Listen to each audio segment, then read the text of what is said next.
Before we begin, let me ask you something. Have you ever stood at the grave of the person you loved the most, only to find out you never really knew them at all? That moment when your world collapses, not because they died, but because of the truth they left behind. This is not just a story, it's my life. And everything changed at my husband's funeral. If you've ever been betrayed in silence, stay with me. Subscribe to the channel and tell me in the comments, where in the world are you watching from? The day of William's funeral was gray, in a way that didn't feel like weather. It felt personal. The kind of sky that presses down on you, reminding you how alone you are, even when you're surrounded by people. I arrived at the church early, too early. I had spent hours choosing what to wear, dark, conservative, respectful. The widow, that was who I was now. For 27 years, I was William's wife. Not a glamorous life, no country clubs or penthouses, just quiet evenings, holidays with just the two of us, a few vacations every now and then. We didn't have children. I couldn't, and William never pressed me for it. He said I was enough. He said that often. He also said he had to travel for work. For 6 months out of every year, he worked in another state. Logistics and consulting, he told me. Corporate contracts. He hated technology, avoided phones, said he was old-fashioned. I believed him. When I stepped inside that church, I didn't expect to see unfamiliar faces filling the pews. I assumed they were from his work, friends I'd never met, but something felt off. People weren't looking at me with sympathy. They were looking at me like I didn't belong there. Then I saw her, a woman around my age standing stiff at the front, dressed in black like me, but with a grief that was angry, not broken. Beside her, 2 adults, a man in his 30s, a woman not much younger. They looked at me as if I were poison, and I didn't understand why. Not until the service ended. I was walking toward the exit when I heard the voice, sharp, male, loud enough to turn heads. Unbelievable. She has the nerve to show her face here. I froze, turned. The man, one of the grown children, was pointing at me. His mother, the other woman, grabbed his arm, but it was too late. The words were spilling out. You ruined our family. You were nothing but a mistress, and now you want pity? Mistress? Laughter, scoffs, murmurs spread like wildfire. I couldn't breathe. I looked at the woman. Her eyes weren't confused. They were full of pain. She knew who I was. She knew, and yet I had no idea who she was. I opened my mouth, but nothing came out. My legs carried me out of the church, my heart pounding so loud I couldn't hear the world around me anymore. Later that night, I sat alone on the floor of my living room. Lights off, shoes still on. I didn't cry. I couldn't. I was frozen in a kind of shock that made time slow down. William had a wife, another wife, children, a life. The 6 months away each year, that was them. And me? I wasn't the wife. I was the other woman. The thing is, I had no idea. And somehow, that made it even worse. Because now, I wasn't just grieving a husband. I was grieving a life I never really had. And everyone thought I had known all along. The silence in my house was no longer peaceful. It was accusing. I wandered from room to room like a stranger in my own life, touching things that once held comfort. The smell of William's cologne still lingered faintly on the collar of the jacket hanging by the door. I should have gotten rid of it. I couldn't. Everywhere I turned, his ghost mocked me, not in anger, but in secrets. 27 years, a life I thought we built together. Holidays, birthdays, wedding anniversaries. All of it now felt like a stage play. Because while I was writing love notes and planning meals for his return, he was holding someone else's hand in another state, celebrating another child's birthday, kissing another woman goodnight. And yet, I loved him. That's what made the betrayal feel like it carved through bone. I sat on the couch, clutching our wedding photo. I studied it for answers I knew I wouldn't find. Had there been signs? The late-night calls he took outside? The suitcase he never let me pack? Was it really possible that I had chosen not to see? My phone buzzed. It was a message from a mutual friend, or rather someone I thought was a friend. All it said was, "Saw what happened at the funeral. I can't believe you'd do that to his real family. Don't contact me again." Real family. Those words sliced through me sharper than anything at the funeral. It didn't stop there. That night, I discovered a string of posts circulating online. Photos from the service, my face blurred but recognizable. The mistress who showed up in black, one caption read. She lived off his money while he was dying. Another said she was just waiting for him to die so she could cash in. I felt sick. My email inbox overflowed with hate. Messages calling me a liar, a thief, a snake. Some from people I hadn't spoken to in years, others from strangers. No one asked me what I knew. No one cared. I didn't sleep that night. I just sat at the kitchen table staring at the floor, sipping tea I couldn't taste. By morning, I was numb. And still, a part of me clung to the smallest thread of hope. Maybe this was all some misunderstanding. Maybe Helena had misunderstood William. Maybe those weren't his children. Maybe. But when I finally looked at our financial records, the truth hardened. There were flights. Every 6 months, exactly on schedule. Regular wire transfers. A second health insurance policy. Rent paid on a home I'd never seen. Every lie was now backed by a paper trail. I felt like a fool. A woman over 50, mocked online, left with no one to defend her. No children of her own, no siblings, no family left to turn to. Just me, and the ghost of a man who had loved me quietly while building a louder life elsewhere. I started locking the doors more often, jumping at knocks.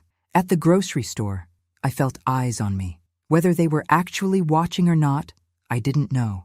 But paranoia had planted roots. I walked with my head down, like a criminal. Sometimes I wondered if this was punishment. Was I so desperate to believe in love that I let it blind me?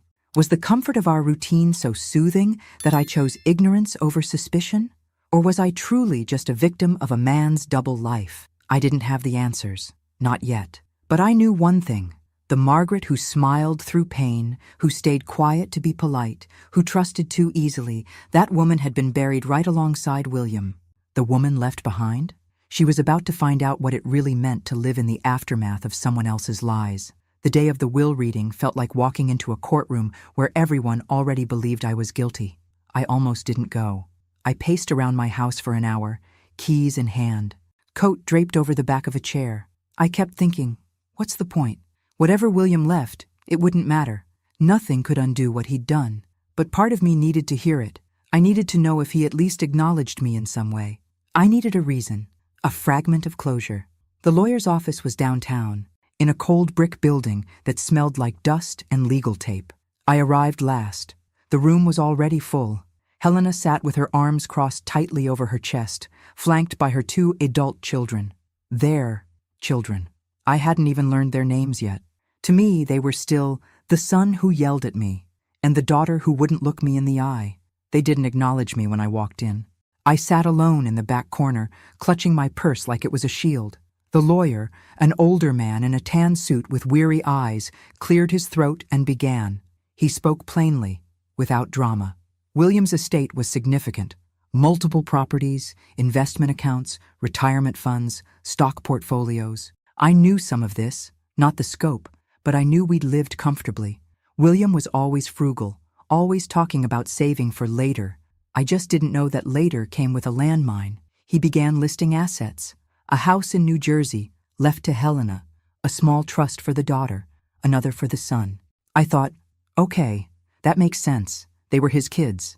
But I braced myself, waiting for my name to appear next, and then it did, for everything else. Margaret Turner is named the sole beneficiary of the remaining estate, the lawyer read, including but not limited to the following: the marital home in Connecticut, all retirement accounts, investment portfolios, and personal savings, effective immediately. The room went silent. I didn't even breathe. Then I heard it, the sound of a chair scraping against tile, and a gasp that broke into a choked, "What?" It was Helena's son. He stood, face flushed red with fury, pointing at me like I'd just robbed them at gunpoint. She knew. She had to have known. You don't give someone everything unless they're in on it. The lawyer raised his hand to calm the room, but it didn't matter. Chaos had already been unleashed. "You think we're just going to let you walk out with everything?" The daughter spat at me. "He was our father. You were just his distraction." I wanted to scream. I didn't ask for any of this, but I couldn't even find my voice. My cheeks burned. My throat felt like it had swallowed sandpaper. I opened my mouth, tried to say something, anything, but Helena's eyes locked with mine before I could speak. She wasn't yelling. She wasn't crying. She just looked hollow, and that hurt more than anything, because in that moment, I saw my own face reflected in hers. We were both betrayed, but somehow I was still the one painted as the thief. I stood, legs shaking beneath me. The room pulsed with tension. "I didn't know," I whispered. "I never knew." No one answered. No one believed me. And so, I walked out. Out of that office, out of the wreckage of William's 2 lives, out into a world where now I wasn't just a widow. I was the woman who stole everything, the stranger, the villain in someone else's story. And yet, I had never felt more alone in mine. I didn't open the front door for 2 days after the reading of the will. The outside world had turned into something hostile. I knew I wasn't imagining it. The glances at the grocery store, the way neighbors avoided eye contact, the 2 women whispering by the post office as I walked past. My name wasn't just being spoken, it was being smeared. The local paper ran a piece, "Secret wife inherits fortune after businessman's death." It didn't mention my name directly, but everyone in town knew who it was about. The timing, the details, the implication. It was enough. Inside my own house, I couldn't find peace either.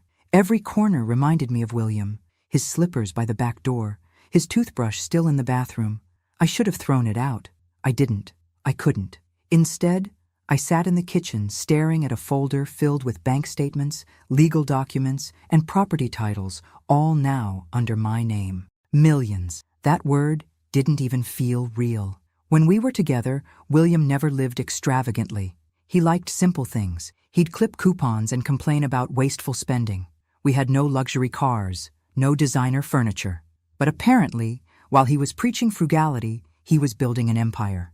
And now all of it was mine. But I didn't feel rich. I felt contaminated. The money didn't comfort me. It haunted me. Every dollar was a reminder that I didn't truly know the man I shared a bed with. Every asset felt like it came from a lie. I hired a lawyer, not because I wanted to fight anyone, but because I had to make sure it was real. That William hadn't manipulated the documents while impaired. That I hadn't somehow unknowingly committed fraud just by existing. The lawyer confirmed it all. William had made the changes a year before his death, while fully coherent. The paperwork was airtight. The decision had been his. But why? Why would he leave me everything, knowing it would tear his other family apart? Knowing I'd become the target of their rage? I couldn't ask him now. But the silence he left behind screamed louder with each passing day. What made it worse was the pressure building outside the legalities. Helena's son emailed me directly, furious, unhinged. He called me a fraud, a parasite. He accused me of manipulating a dying man. He threatened to go public with everything, sue me for inheritance theft, even hinted that I'd driven William to the grave with stress. Helena's daughter wasn't much better. She posted on social media about me constantly, sometimes vague, sometimes explicit. She called me that woman who hid in plain sight and preyed on a broken marriage. Her followers believed every word. People I'd never met sent me private messages telling me to give the money back, that I didn't deserve it, that I should be ashamed. The worst part? A small part of me did feel ashamed. I hadn't done anything wrong, but I had benefited from someone else's lies. One night, unable to sleep, I sat on the back porch watching the wind stir the trees, and I said it out loud for the first time. I don't want this. The house, the cars, the money, the lawsuits, the silence. I didn't want any of it. I wanted my life back. The simple one. The one where I still believed in my husband, where my world made sense. But that life was dead, and in its place, I was left holding the ashes of a man who loved me and betrayed me, who chose to protect me financially, but not emotionally, who lived 2 lives so cleanly that even in death, he managed to destroy both. And now, I was alone with the fallout, alone and hated, and no amount of money in the world could make that feel less heavy. I didn't plan to reach out to Helena, not at first. Part of me hoped she would contact me, to scream, to ask why, to accuse me to my face instead of through lawyers and online posts. But she didn't. So after another week of silence, and of waking up with my stomach in knots, I made the decision. It wasn't courage, it was desperation. I found a neutral spot, a small cafe halfway between our towns where no one knew either of us. I sent her a message, polite, careful. I told her I didn't want a confrontation. I just wanted to talk, for both our sakes. To my surprise, she replied within an hour. Tomorrow at 10. Don't be late. I barely slept that night. When I arrived, she was already seated. No makeup, dark circles under her eyes. Her hands folded tightly in front of her, like she was holding herself together through sheer will. I hesitated for a moment before sitting. She didn't smile, didn't nod, just stared at me with a tired intensity that made it hard to breathe. I opened my mouth, but she spoke first. Did you love him? The question hit me like a slap. I didn't expect that to be her first words. I thought she'd ask how long I knew, why I didn't walk away. But no, just that. Did I love him? Yes, I said softly. I did. She nodded once, almost imperceptibly. Her jaw clenched. Her eyes filled for a moment, then blinked clear again. He told me you were a girlfriend, she said. One of many before we married. I asked once if you two ever reconnected. He laughed, told me not to worry. She sipped her coffee, her hands shaking slightly. He lied to both of us. For over 2 decades, 25 years of scheduling birthdays around business trips, 25 years of watching my kids wait by the window every June, knowing he wouldn't be back until Christmas. I couldn't speak. You know what hurts the most? She continued. Not that he left everything to you, not even that you didn't know about us. It's that, for all these years, I thought I was the only one being tolerated. But turns out, we were both being kept. The word sat heavy between us. Kept. I nodded, slowly. I used to imagine our future, I said quietly. Sitting on the porch together, old and tired, watching the seasons go by. I thought we had time. She let out a bitter laugh. Time. That man divided every ounce of his time like a chessboard. Holidays were always the hardest. And now? Now my children hate me because I didn't fight harder. They think I let this happen, that I wasn't enough. I looked up. Helena, I swear to you, I didn't know. Not 1 minute. If I had, you would have left? She asked. Not accusatory, just curious. I hesitated. I don't know. I want to believe I would. But 27 years is a lot of memories to erase. She nodded again, slowly. Same. We sat in silence. 2 women, side by side, nursing identical wounds carved by the same man. Eventually, she pulled a worn envelope from her purse. He left this in our safe, a copy of his original will. Before he changed it, she slid it across the table. In it, she had been the sole beneficiary. I think he knew he was dying, she said. And I think, somewhere, he believed he had to choose. Maybe he thought leaving everything to you would make up for something. Maybe it was his idea of love. I stared at the paper. My name wasn't even on it. I didn't ask for the money, I said. I still don't know what to do with it. She looked at me, softer this time. Neither do I. We left the cafe without a handshake. No hugging, no closure. But as I walked away, I felt something I hadn't felt in weeks. Not peace, not forgiveness, but understanding. And maybe, just maybe, that was the first step toward something that resembled healing. I didn't plan to reach out to Helena. Not at first. Part of me hoped she would contact me. To scream, to ask why, to accuse me to my face instead of through lawyers and online posts. But she didn't. So after another week of silence, and of waking up with my stomach in knots, I made the decision. It wasn't courage. It was desperation. I found a neutral spot, a small cafe halfway between our towns, where no one knew either of us. I sent her a message, polite, careful. I told her I didn't want a confrontation. I just wanted to talk, for both our sakes. To my surprise, she replied within an hour. Tomorrow at 10. Don't be late. I barely slept that night. When I arrived, she was already seated. No makeup, dark circles under her eyes, her hands folded tightly in front of her like she was holding herself together through sheer will. I hesitated for a moment before sitting. She didn't smile, didn't nod, just stared at me with a tired intensity that made it hard to breathe. I opened my mouth, but she spoke first. Did you love him? The question hit me like a slap. I didn't expect that to be her first words. I thought she'd ask how long I knew, why I didn't walk away. But no, just that. Did I love him? Yes, I said softly. I did. She nodded once, almost imperceptibly. Her jaw clenched. Her eyes filled for a moment, then blinked clear again. He told me you were a girlfriend, she said. One of many before we married. I asked once if you two ever reconnected. He laughed, told me not to worry. She sipped her coffee, her hands shaking slightly. He lied to both of us. For over 2 decades, 25 years of scheduling birthdays around business trips.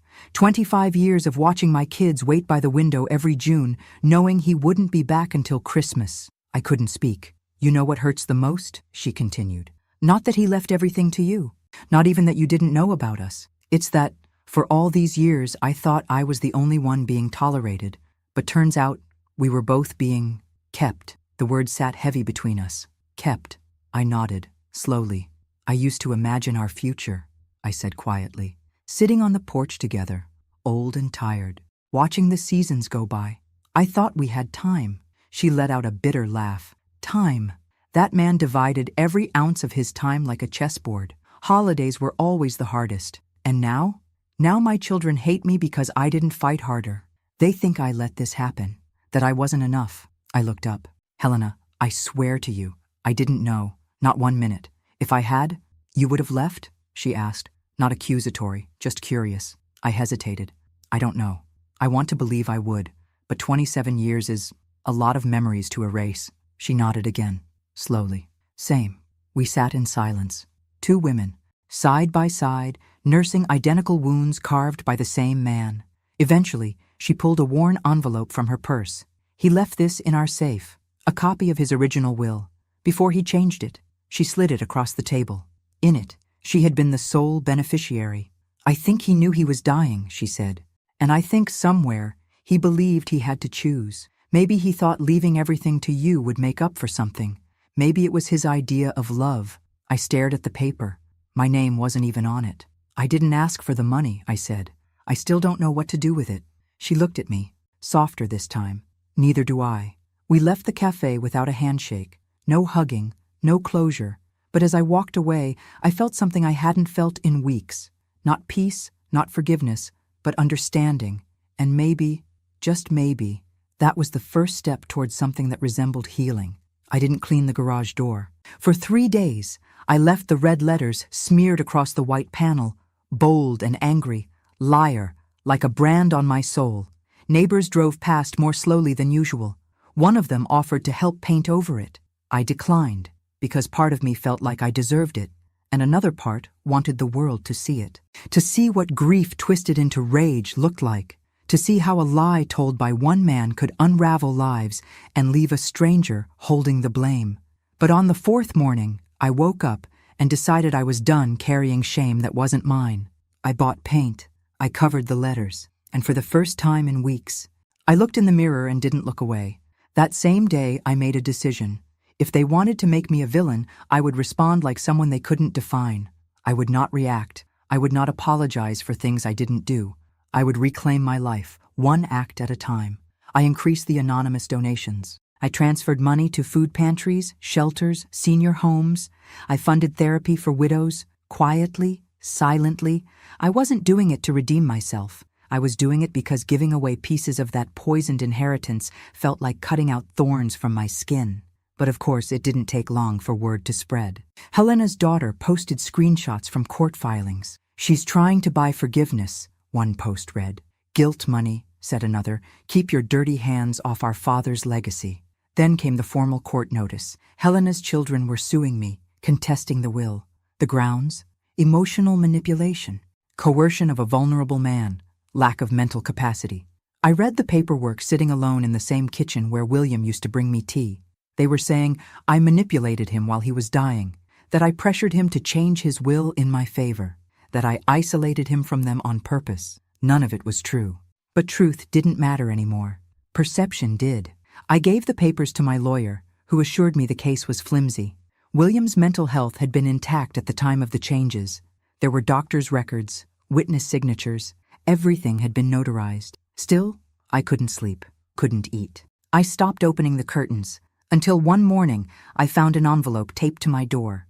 No stamp, no return address. Inside was a photo. Me, outside the post office, captioned in thick marker, "How's the blood money, Maggie?" I dropped it on the floor and walked straight to the sink, vomiting until I shook. I wasn't scared for my life. I was scared of becoming what they said I was. I called my lawyer again. "I want to settle," I said. "You don't need to," he replied. "I know, but I want to." That same afternoon, I called Helena for the second time. She didn't sound surprised. "I've seen what they're doing," she said. I didn't know about the photo. I don't want to fight anymore, I said. I'll divide the estate, not because I owe them, but because I want to be free. There was silence. Then, meet me tomorrow. We met at the same cafe. This time, she looked different, tired still, but warmer, like something inside her had settled. She apologized for the things her children had done, not just the lawsuit, but the hate campaign, the posts, the rumors. They're angry, she said. They don't know what to do with it. I know, I said. Neither did I. We spoke for over an hour. About grief, about betrayal, about motherhood, and the absence of it in my life. Eventually, we reached an agreement, a legal, written, and private settlement. A portion of the inheritance would go into a fund for her grandchildren. Another part would go to a nonprofit in William's name. The rest, I could do what I wanted with it. We walked out of the cafe together this time. Still not friends, but no longer enemies. When I got home that night, I stared at the living room walls. For the first time since the funeral, they didn't feel like they were closing in.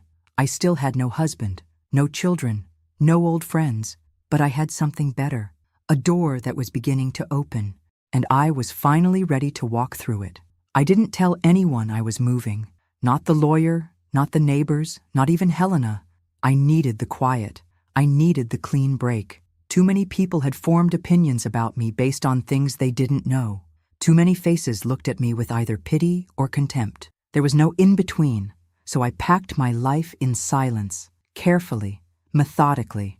I sold the house William and I had shared, our marital home, as the will called it. I couldn't stay. Every creaking floorboard felt like a lie. Every drawer I opened reminded me of a man who kept drawers just like he kept secrets, tidy, locked, and labeled. I donated most of our furniture, gave away things that no longer felt like mine. I kept only the essentials, photo albums, my mother's teacups, a few books, clothes. I left behind his things, all of them, not out of anger, but because they belonged to another life. I bought a small cottage 2 towns over. It was modest, with a white fence and a maple tree in the front yard. There was no legacy here, no whispers. I was just another woman moving into a quiet street. For the first time in months, I slept through the night. Mornings were filled with birdsong and the distant sound of sprinklers turning on. I started each day with tea on the porch. I didn't check the news, I didn't look at my phone, I just sat, breathing.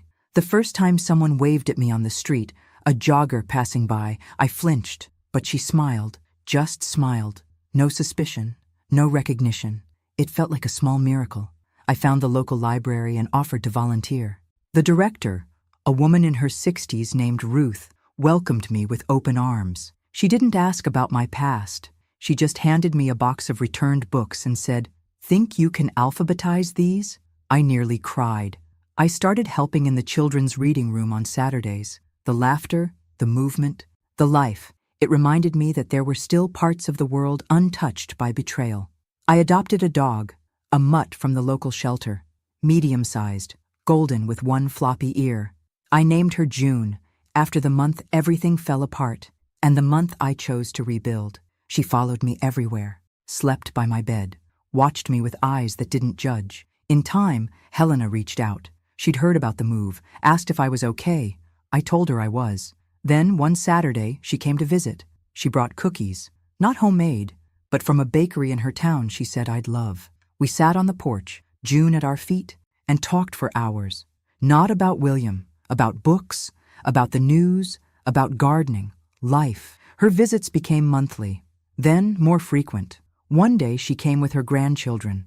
They were shy at first, unsure, but June worked her magic, and by the end of the afternoon, they were playing fetch in my backyard and calling me Miss Maggie. I didn't know how to feel about it. I had never had children, never thought I'd get that title, but hearing it, tentatively, kindly, did something to me I hadn't felt in a long time, a sense of belonging. I didn't try to be anyone's replacement. I didn't offer advice. I just was there, present, patient, and maybe in that stillness, they began to see me as something other than the shadow in their past. I still got mail from old places, still saw articles pop up now and then. People don't let go of scandal easily. But in my new home, I was no longer the woman who inherited a fortune through betrayal. I was the woman who worked at the library, who adopted a shelter dog, who had a neighbor named Ruth and a porch with wind chimes. And in this quiet, gentle life, I started to feel whole again. Not the same woman I was before. That woman was gone. But someone new, someone stronger, someone who had survived the fire and walked out of it with grace. It was a Saturday when it happened. A crisp, sunny morning, the kind where everything feels peaceful, where even the air seems to forgive. I had just returned from the farmer's market, June trotting beside me, when I noticed the envelope on my front step. No return address, no handwriting, just like the one from before. I froze. The last time this had happened, it ended with me retching over my kitchen sink, shaking from fear and shame. But I wasn't that woman anymore. I wouldn't let a sealed envelope take my peace. Still, my hands trembled slightly as I opened it. Inside were photocopies, documents, legal filings, comments from an online forum, and at the top, one bold sentence in red marker. "You thought we were done?" I didn't need a signature to know who sent it. Helena's son. I had heard through a neighbor that he hadn't taken the settlement well, said his mother had betrayed their father's memory by making peace with me, that she had sold him out for a fund and some apologies. Apparently he'd become obsessed, convinced that William had been coerced. He was scouring old emails, reaching out to former colleagues of William's, and collecting anything he could use to reopen the case. That envelope was his warning. He wasn't done with me. I called my lawyer immediately. He told me to stay calm. Nothing in the papers was new or actionable, but still, just hearing the words out loud again, manipulation, fraud, unlawful influence, it pulled something old and raw back into the light. By Monday, the local news had picked up whispers of the new accusations. Just a blurb, just enough. I stayed indoors for a week. The anxiety returned, wrapping its fingers around my throat like it had in those early days after the funeral. June never left my side. At night, I sat in bed with my laptop closed, trying to keep my hands from shaking. Then, Helena called. "I heard what he's doing," she said. "I'm sorry." I stayed silent. "He's angry," she continued. "But he's not well, Maggie. He's not seeing things clearly. He's trying to destroy me," I said. "No," she said firmly. "He's trying to punish someone because he doesn't know what to do with his grief, and I will not let him use me, or William's ghost, to do that." 2 days later, she showed up at my door. She had called the Attorney General's office herself and filed a statement defending me. She had gone on record. I had not coerced William. He had been clear, sound of mind, and made his choices out of his own guilt, not manipulation. She stood by me, publicly, and when it was time for the hearing, to review whether the case could even be reopened, she sat beside me in the courthouse. Our lawyers spoke. The judge reviewed the evidence. Then, in less than 30 minutes, it was over. Case dismissed. No grounds, no new proof, no reopening. Outside the courtroom, we stood together while reporters shouted questions. I didn't speak. Helena did. "She is not the villain," she said. "She is another victim of the same man who deceived us all. My son needs help, not more pain, and Margaret deserves peace." I cried in the car afterward, not because of relief, but because someone believed me, publicly, fiercely. Later that week, I met Helena at the park. We sat under a large oak tree, watching her granddaughter play on the swings. She handed me a sandwich and said, "You know, I used to think you were the woman who stole my husband." I didn't respond. She smiled gently. "But now I know. We were both just trying to survive the same storm, from different windows." We sat in silence for a while, just breathing. I realized something then. This wasn't the end of the pain, but it was the end of the chase, the end of trying to prove who I was and wasn't to people who had already decided. Let them talk, let them speculate. I had truth, and I had peace, and for the first time since William's funeral, I finally had someone standing beside me when I needed it most. The house I bought was quiet in the kind of way that doesn't feel lonely. It felt earned. The soft hum of the wind through the trees, the occasional bark from June in the backyard, the creak of old floorboards settling beneath me. After everything, I had learned to cherish stillness. I started to build something new. Nothing grand, nothing headline-worthy. Just life. Real, quiet, simple life. Quiet. I joined a community gardening group, signed up for weekly cooking classes at the senior center. I volunteered at the library on Mondays and Fridays, reading to children whose parents were too busy or too tired. No one asked about my past. No one recognized me as that woman. Here, I was just Margaret, Miss Maggie, to some. And I liked it that way. I still got the occasional letter, thinly veiled messages from old acquaintances, former neighbors, sometimes even reporters trying to revisit the story. I tossed them all. They didn't deserve space in this life I was building. Once, Helena came for a weekend. She brought a pie and a photo album. We looked through pictures of William. Not the ones I knew, but the ones she did. Birthday parties, school plays, a man in a Halloween costume with his kids in tow. I expected to feel pain, but mostly, I felt distance. She asked if I wanted to keep a few pictures. I took one. Just one. A candid photo of William laughing with a baby girl on his shoulders. His daughter. The same daughter who once called me a thief. I framed it, put it in the back hallway, not as a shrine to him, but as a reminder of the truth, of the weight of deception, of what it cost everyone. Helena's relationship with her children remained strained. Her son had moved away. Her daughter kept her distance. But slowly, there were small steps. A phone call here, a shared lunch there. I never asked. It wasn't my place. But I saw the effort in Helena's eyes, the mother trying to rebuild a bridge from ashes. And one day, she brought them with her.